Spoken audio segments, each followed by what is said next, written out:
അപ്പോൾ ഗൈസ് ഓർമ്മയുണ്ടല്ലോ, ഫസ്റ്റ് പാർട്ടിൽ നമ്മൾ ഇത്തര കാർഡുകളാണ് നമ്മൾ കിട്ടിയത്. അതിൽ റെയർ ആയിട്ടുള്ള നമുക്ക് ഷിസുയാണ് കിട്ടിയത്. ഈ കാർഡിൽ നമുക്ക് എന്ത് കിട്ടുമെന്ന് നോക്കാം.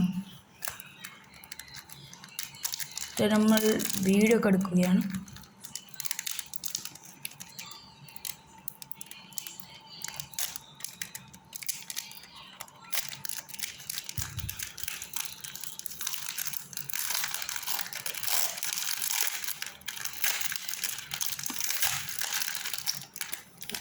Card damage ചെയ്തെടുക്കുന്നു.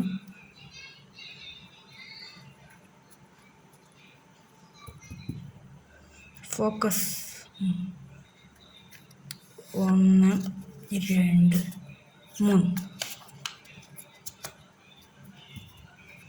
അതാ ഫസ്റ്റത്തെ കാർഡ് സക്കുറയാണ്. ഒബിട്ടോ, നാറൂട്ടോ കിട്ടിയിരിക്കുന്നു. നാറൂട്ടോ പെട്ടും നാറൂട്ടോ, ടമാറിയാണ് അറിയുന്നല്ലോ, ഈനോ, സുനാഡെ. അപ്പോൾ ലൈക്ക് സബ്സ്ക്രൈബ് ഷെയർ ചെയ്യുക പ്ലീസ്.